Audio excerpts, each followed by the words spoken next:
आज Doubtnut app download करें। Doubtnut पर अपने सभी गणित, रसायन विज्ञान, भौतिक विज्ञान और जीव विज्ञान के डाउट्स का करो सफाया। बस प्रश्न की फोटो खींचो, एक ही प्रश्न को क्रॉप करो और तुरंत वीडियो सोल्यूशन पाओ। अभी डाउनलोड करें। देखिए, क्वेश्चन हमें दिया कि एक द्विपरमाणु अणु है, दो बिंदुवत परमाणुओं से मिलकर बना हुआ है। अब परमाणुओं के जो द्रव्यमान है क्रमशः m1 तथा m2 होंगे। वे एक दूसरे से एक नियत लंबाई के भारहीन बंधन से जुड़े हुए हैं, ये बोला जा रहा है। तो इस पूरे अणु का मतलब उस पूरे निकाय का इसके द्रव्यमान केंद्र से और बंध की लंबाई के लंबवत गुजरने वाले किसी अक्ष के प्रति जड़त्व आघूर्ण का मान हमें ज्ञात करना होगा। ठीक है, तो हमें कैसे बनाए? दो कण हम ले लेते हैं। सबसे पहले तो ये एक परमाणु को प्रदर्शित करेगा और दूसरा वहां से एक नियत दूरी पर उपस्थित होगा और वो भी दूसरे परमाणु को प्रदर्शित करेगा। उनके बीच की दूरी को अगर हम दर्शाना चाहें तो देखिए कुछ इस रेखा से हम दर्शा देते हैं। ठीक है, तो ये पूरी तरह से एक हमारे पास बनता है निकाय। निकाय को बोलते हैं अणु। ठीक है, ये जो हमारे पास मिला वो हमारे पास है अणु। तो पहला अगर हम देखें तो दो परमाणु से मिलकर बना हुआ है द्विपरमाणु अणु जो है, ये पहला अणु हमारे पास होता है और ये माफ कीजिएगा पहला परमाणु हमारे पास है और ये दूसरा परमाणु हमारे पास है। मान लीजिए इनके बीच की दूरी, दोनों के केंद्र से अगर हम दूरी देख लें, ठीक है, तो उसे स्मॉल आर से प्रदर्शित किया जाएगा। अब इनके द्रव्यमान केंद्र को देखें, द्रव्यमान केंद्र कहाँ पर होगा? मान लीजिए द्रव्यमान केंद्र बिंदु सी पर मौजूद है। सी पर मौजूद है तो सी से किसी एक दूरी तक या एक परमाणु तक दूरी हम देख लें। ठीक है, तो ये हमारे पास कितना बन जाएगा? ये हमारे पास बन जाएगा R1 और दूसरे तक हम दूरी देख लें तो वो हमारे पास बन जाएगा R2 के रूप में। ठीक है, R1 R2 हमने कुछ इस तरह तक ले लिया द्रव्यमान केंद्र से क्रमशः इनके दूरियां। अगर हम द्रव्यमान केंद्र की परिभाषा से देखें का मान बनेगा क्या? द्रव्यमान केंद्र की परिभाषा से ये मान हमारे पास बनता है m1 r1 धन m2 r2। इसका मान किसके बराबर होता है? इसका मान होता है 0 के बराबर। तो हम इसे क्या ले सकते हैं? अगर हम इसे केवल परिमाण में देखें तो m1 r1 का मान बराबर होगा यहाँ पर ऋण m2 r2 के रूप में। लेकिन परिमाण की बात कर रहे हैं तो परिमाण का मान दोनों का बराबर होगा m1 r1 के रूप में और बराबर हम करें तो यहाँ पर m2 r2 के रूप में। ठीक है, इतना हमें समझ में आया। यहाँ पर हम ले लेते हैं R2 का मान। R2 का मान हमारे लिए बनेगा क्या? R2 का मान बनेगा हमारे लिए m1 बटे m2 और गुणा हम कर देंगे तो R1। ठीक है, ये कुछ इस तरह से यहाँ पर बनेगा। दिए हुए दूरियों के हिसाब से हम बात कर रहे हैं तो मान हमारे पास बनता है R1 धन R2 का मान किसके बराबर? R के बराबर। ठीक है, तो यहाँ पर हम R1 का मान ही देखें पहले कैसे बनेगा। R ऋण R2 बनेगा।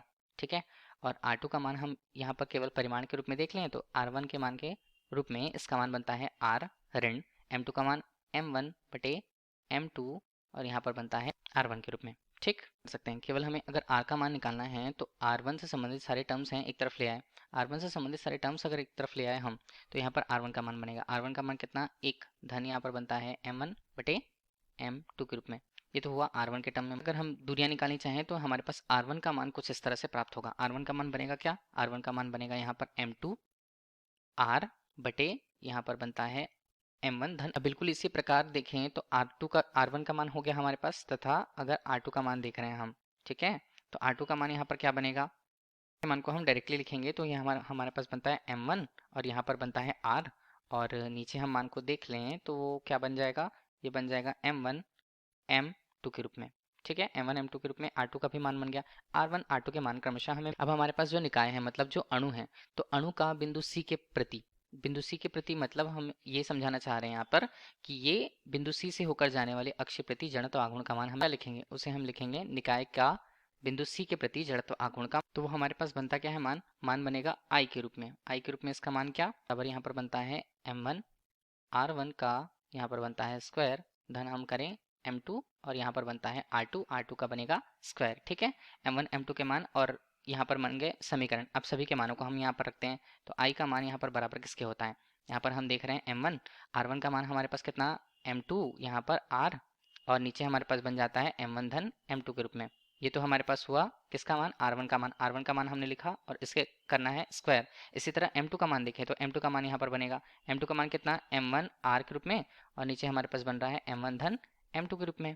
इसका यहाँ पर क्या बन जा रहा है? इसका बन जा रहा है यहाँ पर स्क्वायर। ठीक है, तो I का मान यहाँ पर क्या बनेगा? I का मान हम देख रहे हैं ये बनता है m1 m2 square r2 square के रूप में धन हम कर दिए। देखिए नीचे के मान तो बराबर हैं, यहाँ पर हमने लिए m2 m1 का स्क्वायर बन गया, r का स्क्वायर बन गया। ठीक, और नीचे हम मान को देख रहे हैं तो नीचे क्या मान बनेंगे? नीचे मान बनेंगे m1 धन m2 और इसका बन जाएगा स्क्वायर। अब देखिए I का मान हम कैसे निकालें आगे। यहाँ पर हम क्या कर सकते हैं? R स्क्वायर को कॉमन ले लिया, m1 M2 को भी हमने कॉमन ले लिया, बचा क्या? बचता है यहाँ पर M1 धन M2 ग्रुप में, और नीचे भी हमारे पास क्या बचता है? नीचे भी हमारे पास बचता है M1 धन M2 का स्क्वायर, और ये दोनों कट जाएंगे मान, M1 धन M2 बन गया क्या? स्क्वायर। स्क्वायर का मान यहाँ पर कटा, अब बचेगा मान हमारे पास क्या? I का मान बचेगा यहाँ पर इस तरह से M1 M2 R स्क्वायर के रूप में, और नीचे मान यहाँ पर बनेंगे M1 धन M2 के रूप में, M1 धन M2 के रूप में, ठीक है। और यही हमें जड़त्व आघूर्ण के मान को उस द्विपरमाणुक निकाय के लिए बताएगा, ठीक। अगर हम इसे और क्या लिखना चाहें, अगर हम म्यू के रूप में इसके मान को लिख देते हैं कि ये M1 M2 और नीचे यहाँ पर मान कितना है? M1 धन M2 है, ठीक है। अगर हमने ये ले लिया तो I का मान हमारे लिए क्या बनेगा? I का मान हमारे लिए बनेगा म्यू स्मॉल r स्क्वायर के रूप में, और यही हमारे लिए प्रश्न का उत्तर होगा। धन्यवाद। कक्षा 6 से 12वीं से लेकर नीट, IIT, JEE वो एडवांस के लेवल तक 1 करोड़ से ज्यादा छात्रों का भरोसा। आज ही डाउनलोड करें डाउटनेट ऐप या व्हाट्सएप करें अपने सारे डाउट्स 8400 400 400 पर।